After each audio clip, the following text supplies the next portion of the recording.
Dava Kunja Bihari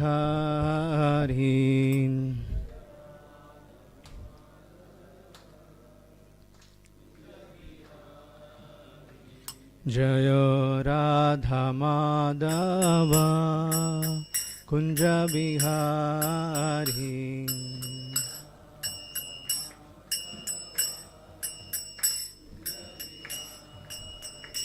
Jaya Gopi Jana Vallabha Girivaradhari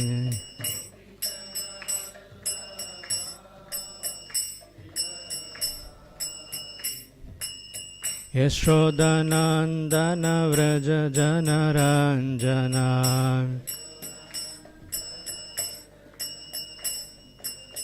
Yashodanandana Vraja Janaranjana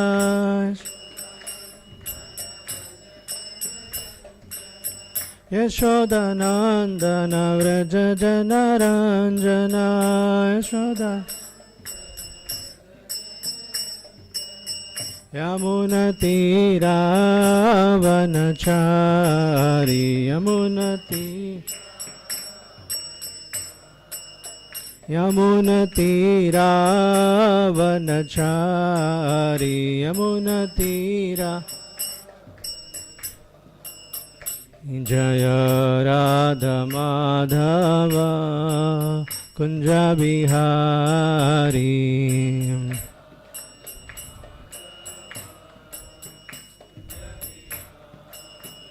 Jaya Shri Krishna Chaitanya Prabhu Nityananda Shri Advaita Gadadara Shri Vasadi Gaur Bhakta Vrinda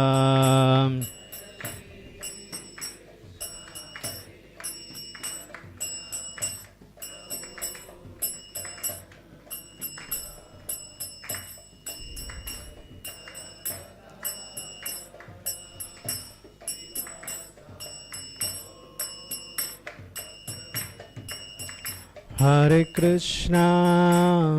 Krishna, Krishna Krishna, Hare Hare, Hare Rama, Rama Rama, Hare Hare, Hare Krishna,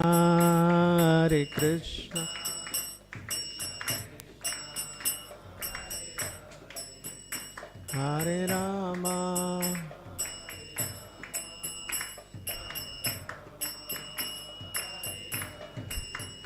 Hare Krishna, Krishna Krishna, Hare Hare, Hare Rama, Rama Rama, Hare Hare, Hare Krishna, Krishna Krishna, Hare Hare. Hare Rama,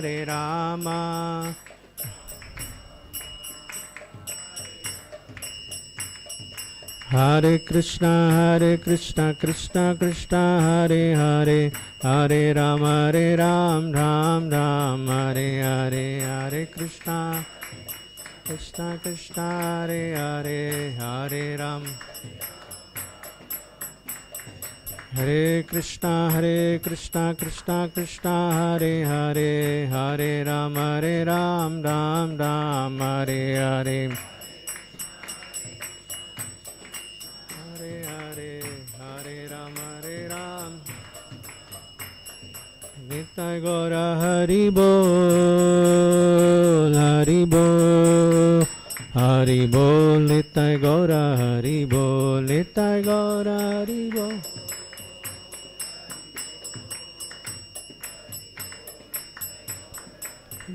Jaya Radha Bharinishwara Radha Bharinishwara De Jaya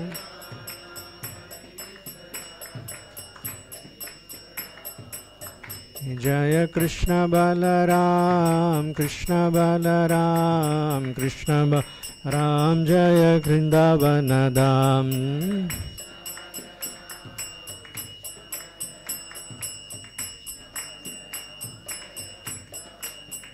Jaya Jagannatha Jaya Baladeva Jaya Shubhadra Jaya Sudharshana Jaya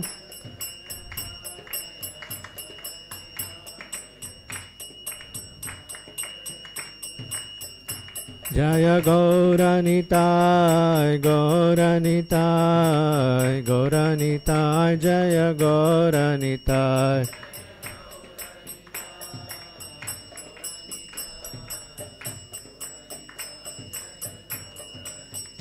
Jaya Narasimhadev Jaya Narasimhadev Narasimhadev Jaya Narasimhadev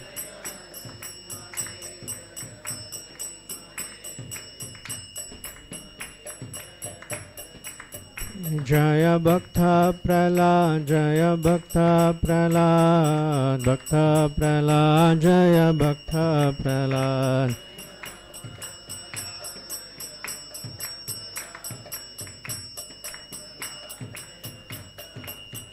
Jaya Jaya Prabhupada Prabhupada Prabhupada Jaya Jaya Prabhupada Jaya Jaya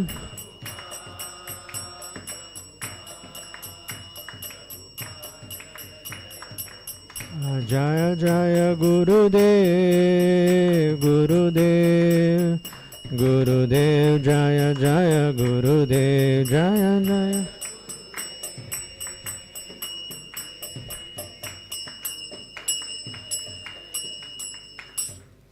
Jai Om Shri Vishnupada Paramhamsa Bhagavad Acharya Stotra Das Srimad His Divine Grace A.C. Bhaktivedanta Swami Prabhupada Ki Jai Om Vishnupada Paramhamsa Bhagavad Acharya Stotra Das Srimad Bhakti Siddhanta Saraswati Thakur Srila Prabhupada Ki Namacharya Das Thakur Ki Prem Se Kaho Sri Krishna Chaitanya Prabhu Nityananda Sri Advaita Gadadhara Srivasadi Gaura Bhaktivinoda Ki Shri Shri Radha Krishna Gopinada Shamakunda Radha Kunda Giri Govardhanji Ki Jai Mathura Vrindavan Dham Ki Jai Mayapur Navadvip Dham Ki Jai Ganga Mai Yamuna Mai Ki Jai Bhakti Devi Tulasi Devi Ki Jai Samaveda Bhaktivinoda Ki Jai Shri Shri Harinam Sankirtan Mahayagna Ki Jai Nitai Gaur Sitanath Premanande all glories to assembled devotees all glories to assembled devotees all glories to assembled devotees, all glories to Sri Sri Guru and Gauranga, all glories to Srila Prabhupada or Premanande. Venugopal Prabhu.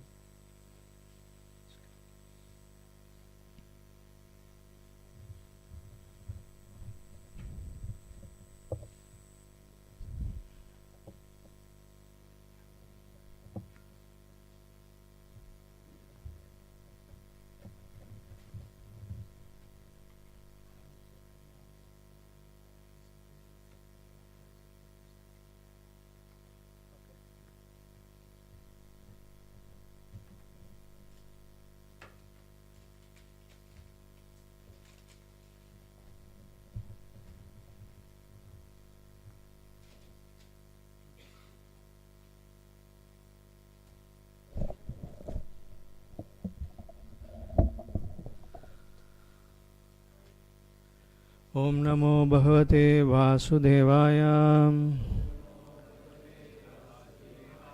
Om Namo Bhagavate Vasudevaya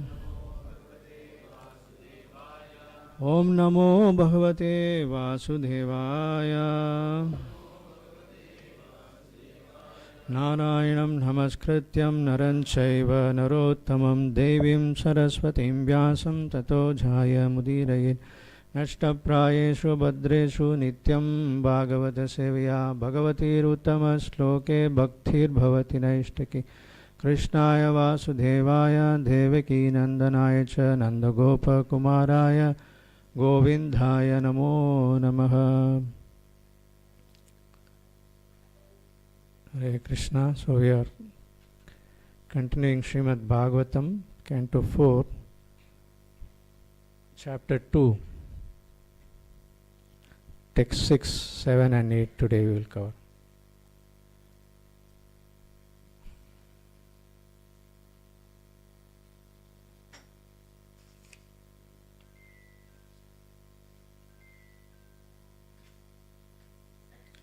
Udatishtan sadasyaste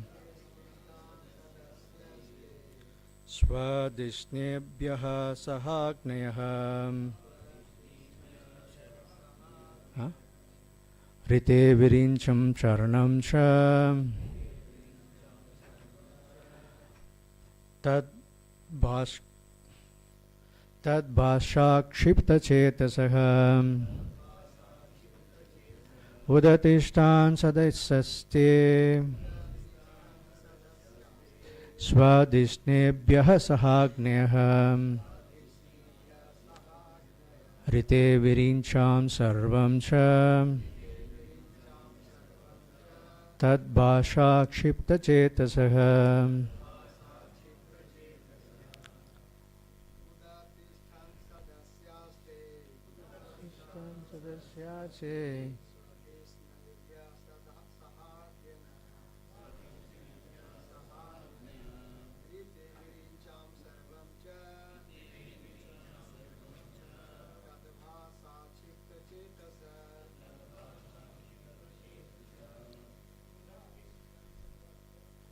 Udasishtan sadasyaste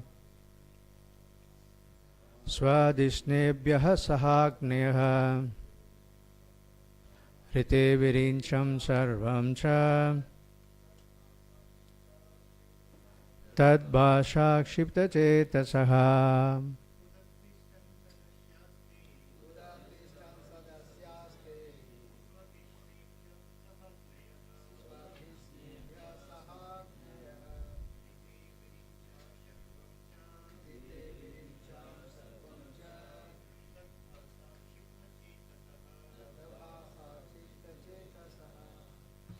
Matajis?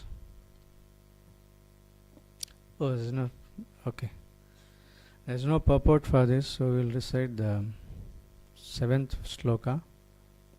Shadasaspati birdhaksho bhagavan sadhu satkritah ajam loka gurum natva nisha sada tadagnaya. Translation. Daksha was adequately welcomed by the last sloka I didn't read the translation. Okay. 6. Influenced by the personal bodily luster, all the fire gods and other participants in that great assembly, with the exception of Lord Brahma and Lord Shiva, gave up their own sitting places and stood in respect for Daksha. Text 7 translation. Daksha was adequately welcomed by the president of the great assembly, Lord Brahma. After offering Lord Brahma's respect, Daksha, by the order of Brahma, properly took his seat. Text 8. Pranisannam ritham drishva namrasya tat anadritah vacha vamam sakshurbyam abhiviksha dahanniva.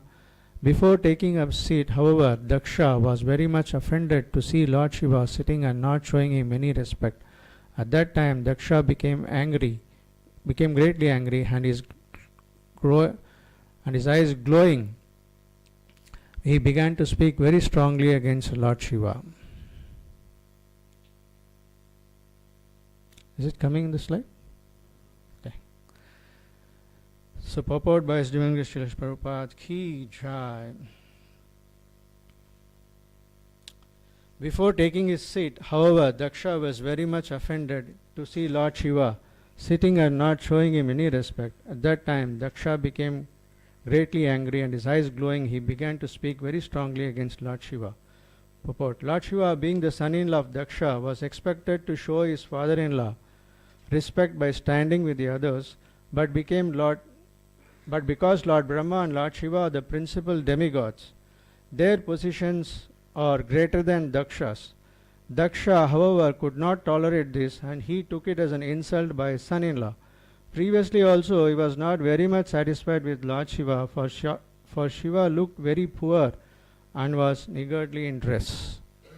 Om Ajnanatimirandasya Jnananjana Shalakya Sakshurunmilitamena Tasmai Shri Gurave Namaha Mukam Karoti Vachalam Pangum Langayate Girim Yatkripa Tamaham Vande Shri Gurun Dinatarinam Paramananda Madhavam Shri Chaitanya Ishwar. Namo Om Vishnupadaya Krishna Prasthaya Bhutale Srimate Bhaktivedanta Swami Namini Namaste Saraswati Deve Gauravani Pracharine Nirvisesha Sunyavadi Paskatya Deshatarine Jai Shri Krishna Chaitanya Prabhu Nityananda Shri Advaita Gadadhara Srivasadi Gaura Bhakta Vrinda Hare Krishna Krishna Krishna Hare Hare Hare Ram Ram Ram Hare Hare.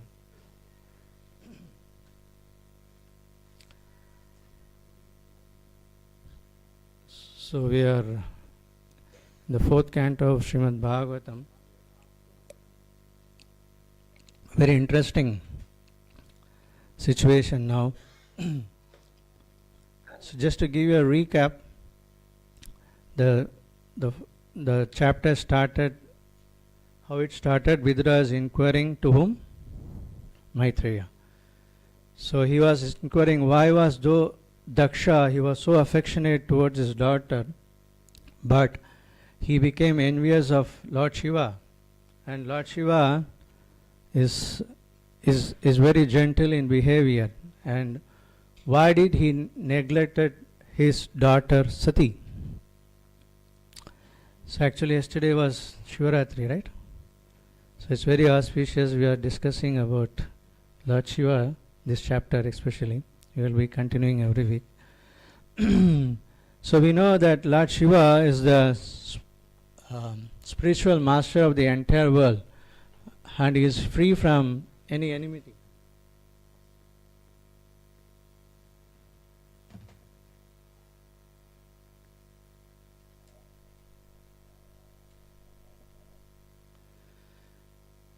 And by nature he is a very peaceful personality. And he is also considered as a Mahadev, not an ordinary personality. Is it now correct? Okay? Jai. Mountains. How's it? Slides are not there? Okay. So the text to how is it possible for Daksha that he became so inimical to Lord Shiva? So then he's asking Maitreya Muni, kindly explain how is it, because the actual relationship between Lord Shiva and Daksha is Shiva is a son-in-law, and therefore it is a very close relationship, but that close relationship has become very bitter relationship. So Vidura was very curious to know about it. So then Maitreya started explaining the story that long time ago there were great leaders who were assembled and they wanted to perform a great sacrifice, and everybody came there, were assembled, including Lord Brahma, and Lord Shiva was assembled for the sacrifice. So that time Daksha Prajapati, he entered the assembly where Lord Shiva and Brahma was seated on their throne, and he also entered the assembly. And Lord, since he is a Prajapati, he is not an ordinary person. He has been given in charge of furthering the population. So therefore he is a very great personality. Simply when he entered, his bodily luster, it completely lighted up the assembly. So that time, except Lord Brahma and Lord Shiva, everybody stood up and paid respect to Prajapati and welcomed him. And even Lord Brahma, the president of the assembly, he adequately welcomed Lord Shiva by adequately welcomed Prajapati Daksha by glorifying him. So actually it was Lord Brahma who was given the service to Prajapati to do this service of populating the universe. So that is the situation. And now what happens in text 8, we are seeing that before Daksha took his seat, he got offended by Lord Shiva. Lord Shiva didn't say anything, but simply by seeing that Lord Shiva did not pay any attention towards him and did not say anything, so he became very angry at him, and he began to speak very strongly against Lord Shiva. So it's a very tense situation now. So actually Prabhupada writes, previously also he was not very much satisfied with, it is not this only one incident. This tiff between both of them is going on for a long time. So now it is that the time bomb is about to burst. So he was always cultivating a kind of enmity towards Daksha. It's for going on a long time. So unexpected things can happen. All of a sudden there is an anticlimax. Everything was going smoothly, but all of a sudden it's a great unpleasant situation is about to unfold. So this we see many times, that even during in Ramayana we see that everything was going on smoothly. Rama was about to be a king. The next day he was about to be thrown as king of the Ayodhya. But then all of a sudden what happened that night? Mantra polluted Kaikeyi and everything became completely changed. So what does it mean? That anything can happen in this world and every situation can happen. We should not be surprised, right? Time and again we see these things are happening. So the same thing here we see. So he is Daksha Prajapati, he is going to be the, here in this situation, he is going to be the cause of unpleasant things which are going to happen. So Daksha Prajapati, he started abusing Lord Shiva in very harsh words, right? Insulting him. It's you'll see in the subsequent verses, calling him like, he does not know how to behave. He is not very clean. He stays in a crematorium and he puts ashes all over his body. He does not know how to give respect to the elders. So many ways he started insulting, abusing great Shiva. So actually Daksha was thinking he got insulted, but actually who is insulting who? Daksha is insulting Lord Shiva. That's opposite. So because of this offense, what happened? Daksha has to undergo very difficult situation, very unpleasant situation, right? He's putting himself. Later on we will see that one in this story that his head will be cut off and then he will get a head of a goat. What an embarrassing situation, right? But the whole world will see that he's having a head of a goat, and they know the whole incident. Whenever anybody sees him, what he will think of Daksha then? Such an embarrassing situation, right? So I'm not going deep into the story right now because subsequent weeks we are going to discuss about it. So right now we will see some three important lessons what we can learn from this text 1 to 8. Okay. So the first lesson is we should be aware of pride, right? Because the whole problem starts from Daksha. He became very proud. He was thinking about himself, that is such a great personality, and he thought that Lord Shiva is a subordinate to him and he is supposed to give respect towards him. So this thinking has created a kind of pride in him. So that is a problem. So let's see what is the definition of pride. It's a feeling of deep pleasure, satisfaction derived from one's own achievements or the achievements of those with whom one is closely associated, or from qualities or possessions what are widely admired. So this is called pride, according to the dictionary, right? A deep sense of pleasure or satisfaction to realize that we have someone very great, we have achieved so many things in our life, right? So have you seen such people? They always talk about themselves instead of talking about others. They will, any chance is given, they will always talk about their own achievements or their possessions. So this is called pride. So this pride is a divine or demonic quality? Demonic quality, right? So why? Because Krishna says in Bhagavad Gita 16.4, what is he says? dhambo darpo abhibanascha krodhat parusham evacha ajnanam cha abhijatasya partha sampadim asurim. So it's a demonic quality, right? So one should not cultivate this habit because the pride, arrogance, conceit, anger, harshness and ignorance, these qualities belong to those of demonic nature, O son of Pritha. So Krishna is saying that one should give up these qualities. So I just like to tell you a very interesting story. It's a very practical story.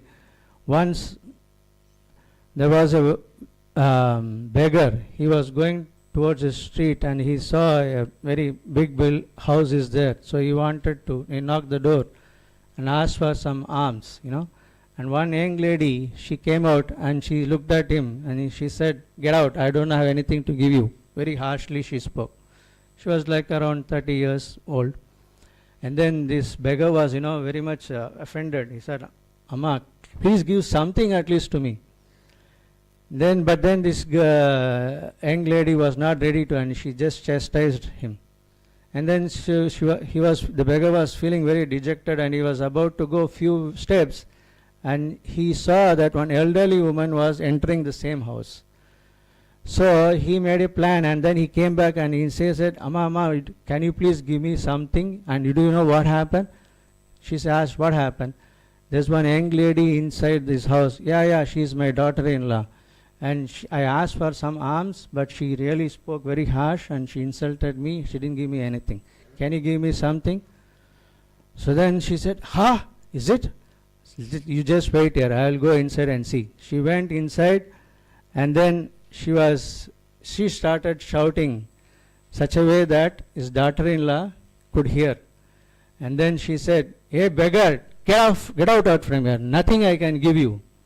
This fellow was shocked. I thought that he has played a trick, somehow creating a conflict between mother-in-law and daughter-in-law. He will get something.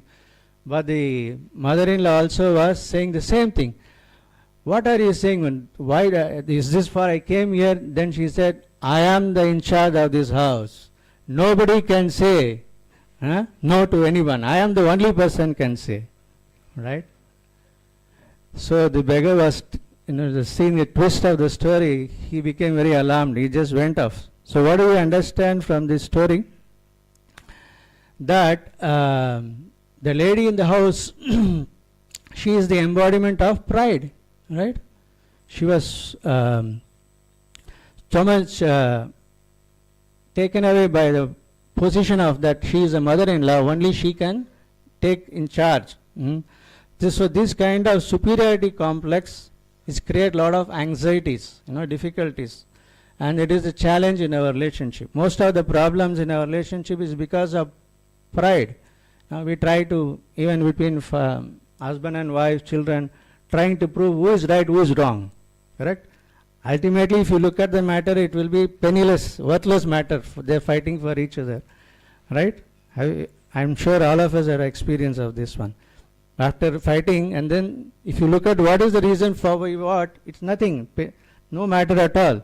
But we just want to establish that we are right and the other person is wrong. So this is pride. You just don't want to accept it. So when people find that there are others who are doing better than us, we may feel, we are not able to accept it. We develop a sense of inferiority complex. Because what they achieve in their life. So now let's see some quotes about pride. Pride is the beginning of every sin. And it is said it is a spiritual drunkenness. Means if it flies up like a wine into the brain and completely intoxicates. That's how pride totally brainwashes. And a proud man is a self-worshipper. And it is said, pride goes before destruction and a haughty spirit before a fall. So these are some of the quotes about pride. So just this, understanding this, how great this enemy This is a subtle enemy which grows within us and we never notice it. We think we are something very special always. Somebody else to always have to glorify our deeds. So we have to be aware of pride. And there are 12 symptoms of a person who is a proud. Now, so we can see these 12 symptoms. What are the symptoms? Just like a doctor diagnoses a patient, we can diagnose ourselves. What are the symptoms by which, whether we have pride or not, we can understand this. First is arrogance. That believing that you are superior to, better than others in various aspects, right? You want to be something special other than anybody. If you are good in singing, we may think that we are better than this devotee, or you can give a class better than others. So we want to always compare with other self, and we want to position ourselves one step above other, right? And see others as less than in some or other way. So this is arrogance. And the second one is self-centeredness. Focusing excessively on our achievements, desires and needs. This is another symptom of pride. Third is boasting. Even though we may not have great talent or skill, but still we boast ourselves that we have something extraordinary talent. And we want people to talk about and listen our glories. And the fourth one is unwillingness to apologize. Even if we have done some mistake, we will try to prove that we are correct, other person is wrong, right? And then we have the judgmental attitude. We look at someone and then we try to make judgment. Just like here, Daksha, Lord Shiva didn't do anything. He was just sitting there, but he started judging about Lord Shiva. You quickly find fault with others.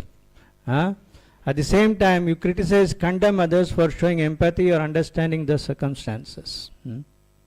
And reluctance to serve. We don't want to serve. Indeed, we expect everyone, others to help us. Serve us. We want us to serve us instead of service. And the seventh one is envy.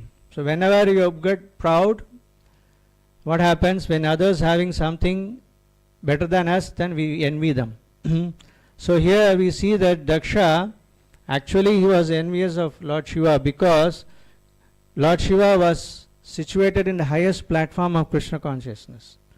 And because he had a materialistic idea, he was actually not able to see the greatness of Lord Shiva. And refusing advice. Those who are very proud, you cannot advise them. They will never accept it, right? They think that they know everything. And always they will be seeking for recognition. And defensiveness. Defensiveness means that when there is a challenge, you will try to always be defense your statements, your position. That's called defensiveness. And you will not find any ingratitude. They will be always thinking that everything is done by their own effort. Even they will not ready to give a credit to Guru and Krishna.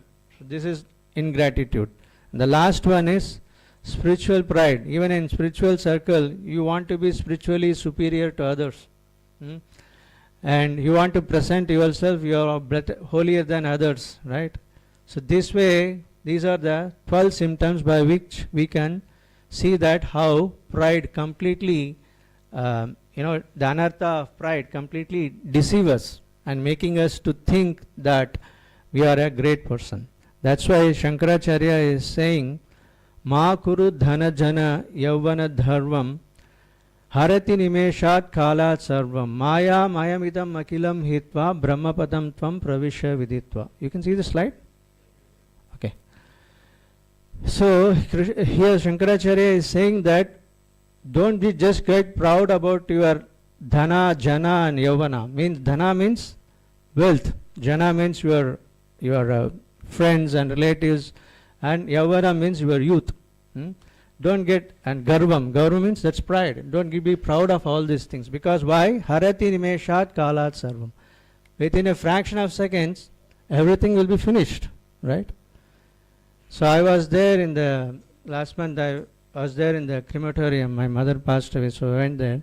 So I could see within 10-15 minutes, so many bodies are coming one by one in the crematorium. And they have to wait. You have to wait a long time to get your turn. So our life can be finished within a fraction of moment, right? So that we are seeing very clearly in our eyes. But yet, so what is there to be proud of ourselves? What we can take? Our wealth, our fame, our beauty, our knowledge, anything can we take?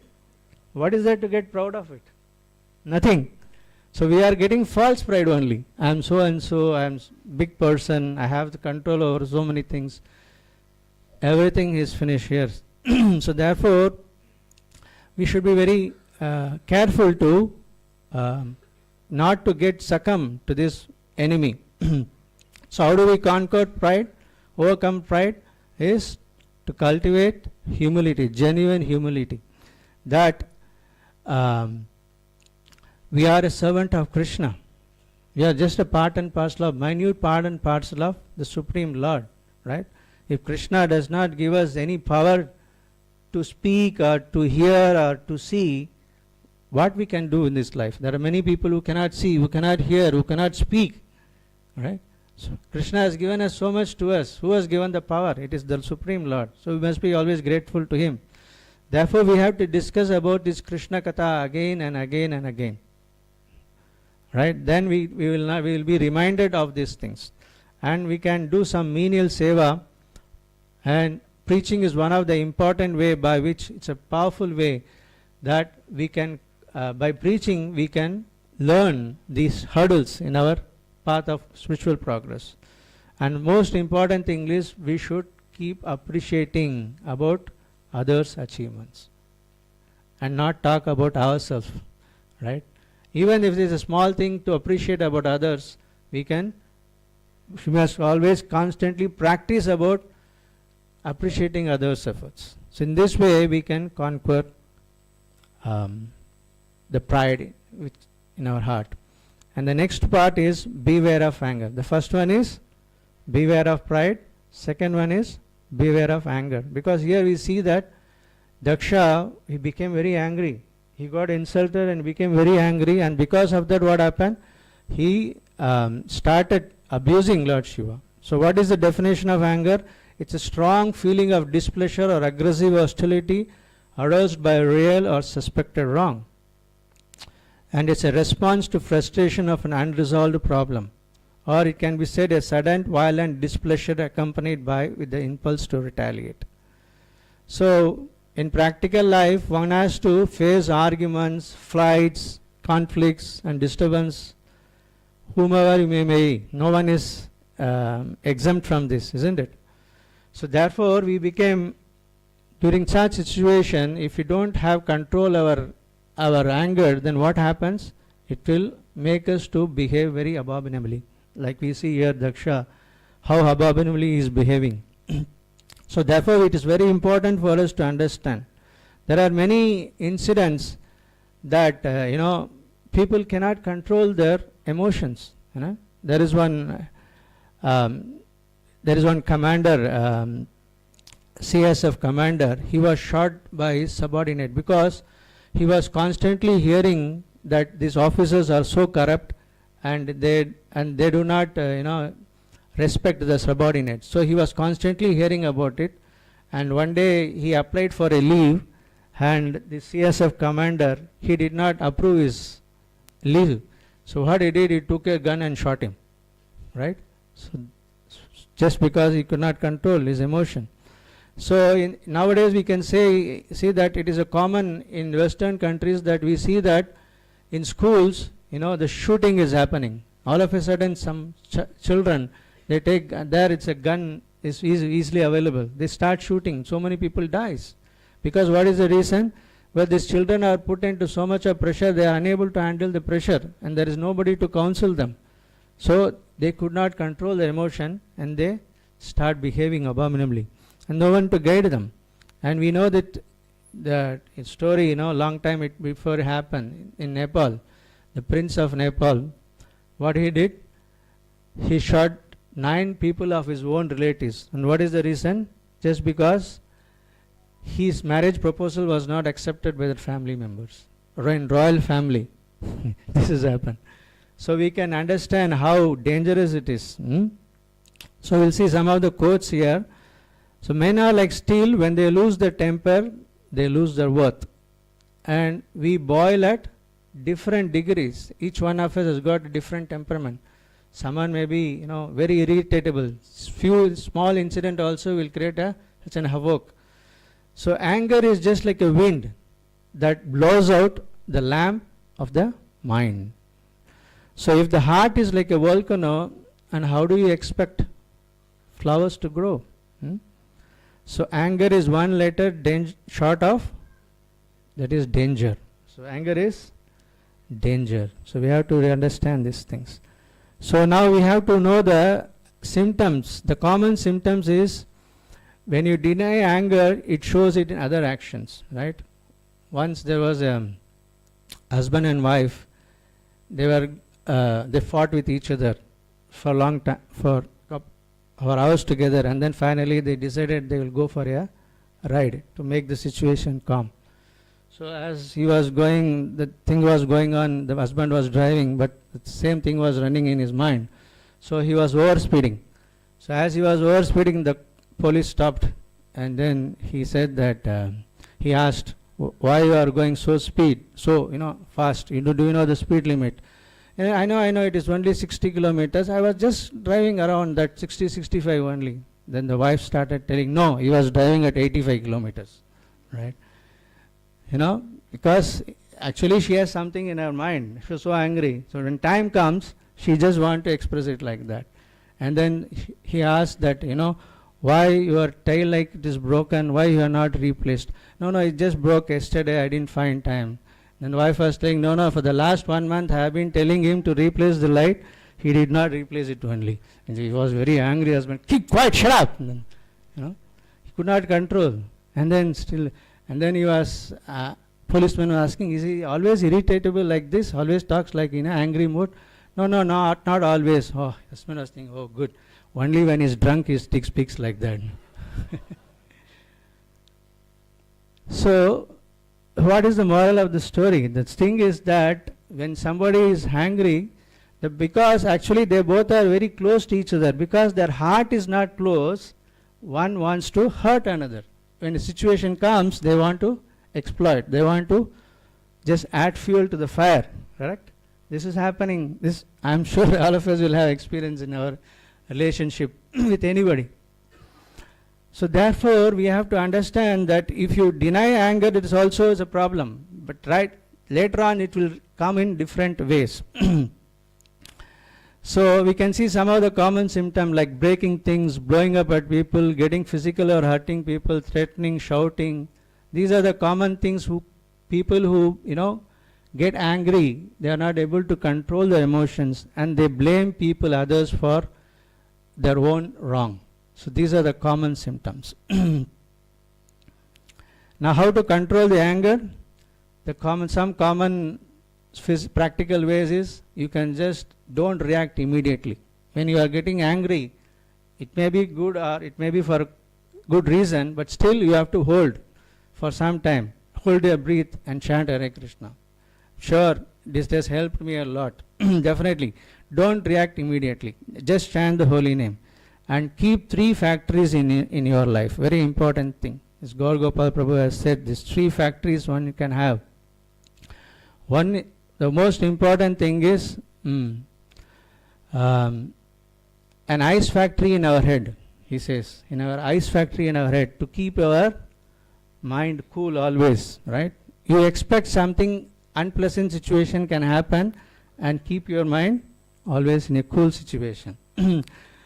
And then because there's nothing going to happen if you just keep quiet for some time, because आसमान गिरने वाला नहीं है. Just wait for some time. Don't react immediately to another person and vent your anger. And then sugar factory in your tongue, right? When you speak, when you want to say something, you can always have an option of saying it in a polite way, nice way, so that other person can hear you, right? But if you other person is shouting and you are also shouting, nobody will listen to anyone. Shouting, shouting, shouting only. So it will hurt people. And then the most important thing is, and the love factory in your heart, right?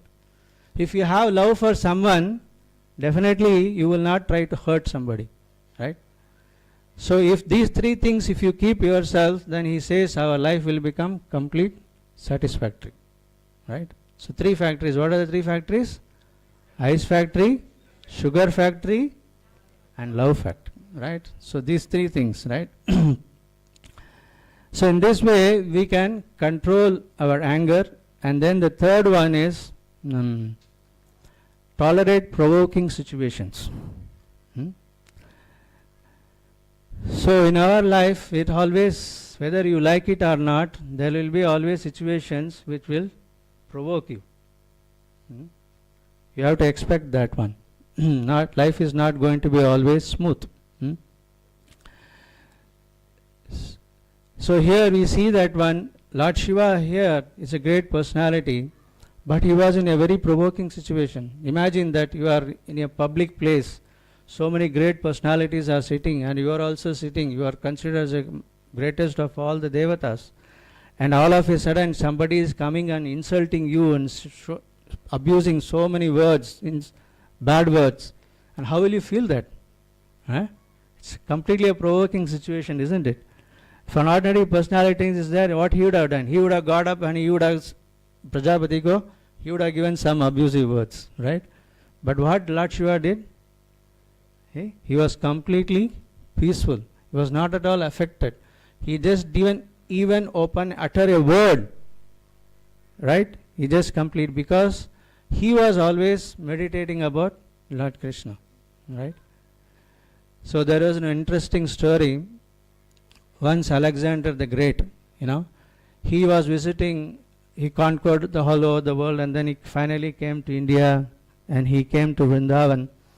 And there he was going here and there and seeing different places, and there he went to a place where one sage was sitting inside his cottage and he was chanting the holy names. So Alexander told his servant, go and tell that sage that Alexander the Great has come.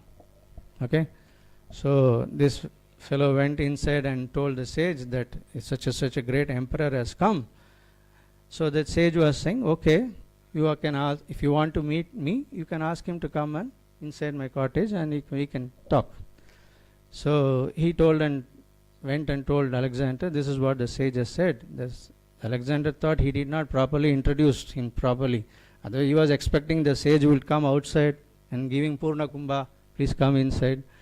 But he told that you come inside and meet him. So he was thinking very bad, and then thinking, let me show him what I am. Then he went inside in a rage, which so much of angry, he took his sword and then went inside, and the sage was sitting very peacefully, calmly. And do you know who I am? He said, yes, I know who you are. And then he said, why you didn't come and invited me properly? He said, yeah, I welcome you, that please come, my servant of a servant of a servant. You are my servant of a servant of a servant. And Alexander heard that, how can you say that I am a servant of your servant? And then the sage explained that actually I have controlled my anger, right? So this anger is my servant, and since you cannot control anger, you are a servant of anger. So therefore I told you that you are a servant of my servant. So Alexander was taken back. So he although it was a provoking situation, the sage was completely peaceful. He did not retaliate. So his heart became changed, Alexander did. So this provoking situation is a very, very common thing in our life. Even for trivial things, small things, it can happen in your office, it can happen in your house. And I am seeing practically, especially as when you become old, your body becomes old, you become more, intolerance is developing, isn't it? So therefore we must be conscious of all these things, right? So three things we discussed today. What are the three things? And how to tolerate tolerate the provoking situations by practicing bearing insult and dishonor from others. So when there is somebody is insulting you, dishonor you, take it as Krishna's mercy, right? It is not that you are going to lose anything. If you take that insult only, you will be affected, right? If you are not taking the insult, kya jane wale hai? Kuch jane wale nahi. The person who is shouting, only his BP is going up, that's all, right? So why you are worried? If husband is shouting at wife, why can't be peaceful? Okay, I am not keep telling something, right? Or wife it can tell husband. If you take only personal, if you take it on your personally, then you will be affected, right? So when you are, and an opportunity is there, take it as an opportunity as Krishna is testing you, right? Then you will conquer anger or in a provoking situation. And practice bearing insult and dishonor from others. It is actually good if somebody is dishonoring you, insulting you, that will make you strong in your spiritual life. Because normally what happens when you are in devotee circle, they will always glorify you, right? Even if you don't say something, they will glorify you, right? Pada bhakte hai Prabhu ji, aap kya kar rahe, kya seva kar rahe. But the problem is that nobody is telling our faults, isn't it? So if somebody is telling you, he is actually a good well-wisher, right? Accept that situation and cultivate deeper understanding of the material world. This material world, remember one thing, it is not designed for our convenience or not designed for our pleasure. There will be always provoking situations in our life. If there is no provoking situation, if there is no difficult situation, there is something wrong. Definitely something wrong, right? So expect all these situations in our life. It can come through your family members, it can come through your colleagues, it can happen anyway. And that is what Krishna wants us to see, how much we are reading in Bhagavad Gita, no? Krishna is telling so many divine qualities, so many things here, time and again we are hearing from Bhagavatam stories. But when we will cultivate that one, these are the circumstances Krishna personally arranged for every devotee, everybody. And it is not only for Shiva, it will happen to us, right? It will happen to every one of us to purify our consciousness, right? So these are the real tests. So we should be ready to accept it and overcome by diligent and by constantly hearing the subject matters, we can tolerate the provoking situation. So to summarize, what did we learn today? First one, beware of pride. Second one, beware of anger. The third, tolerate provoking situation. So what is the first letter of these three things? Tell together. BBT. What is BBT? Bhaktivedanta Book Trust, right? So you remember this BBT, you can be always conscious of pride, anger and tolerate provoking situation, right? So this is way, so Lord Shiva is such a great Vaishnava. He is known as Vaishnavanam Yatha Sambhu. Such a great personality. We can talk so many things about his glories is there. So he is teaching by his personal example to all of us how to overcome these great enemies. And in this way, as we are going to read more and more from this chapter, we will see that his great qualities and we can appreciate and we can learn so much from this chapter of Srimad Bhagavatam. That's why the Srimad Bhagavatam, every sloka, every word, there are so much of information, there are so much of things which are required. Practically we can apply in our life. It is not just story. These things, if you understand the meanings, if you really practically apply in our life, there will be a great transformation in our life and we can set an example to all the other people, and this way our preaching will be very, very effective. So it is not just we are doing our sadhana, but by our practice we should set an example to others so that others' life get completely transformed. And that's what Prabhupada did, right? He showed by his example how much provoking situation he had in his life. He was not at all disturbed by that one. You know all the Prabhupada stories. He was always focused on his mission. So in this way, we should not get disturbed by these situations, what is happening in our life or externally or internally. but we must be simply focused on our how to satisfy our Gurudev's mission, how to preach the glories of Krishna, how to preach the glories of the great Vaishnavas. In this way, our life will become successful. Hare Krishna. Srila Prabhupada ki jai, Srila Gurudev ki jai. Prabhuji was saying about today the disappearance of Jagannath Das Babaji Maharaj. So he is our Acharya in our line of disciplic succession. So I haven't prepared anything about him, but we just offer our obeisances. Today is the auspicious day, so we'll take his blessings. And thank you very much for all of you for patiently hearing. Hare Krishna. Srila Prabhupada ki jai. Srimad Bhagavatam Grandharaj ki jai. Ananta Koti Vaishnavanda ki jai. Tagore Sitana Premanandi. Any question? One question? Any one question devotee wants? Yeah. They are here? Yeah. Okay, so no questions, announcement. Hare Krishna. So we will thank His Grace Mukunda Murāri Das Prabhu Ji by chanting one time Hare Krishna for wonderful class. Hare Krishna, Hare Krishna, Krishna Krishna, Hare Hare, Hare Rama, Hare Rama, Rama Rama, Hare. Today morning bhoga co-sponsors are His Grace Sumadra Chaitanya Das Prabhu and Her Grace Rukmini Priti Devi Dasi Mataji on occasion of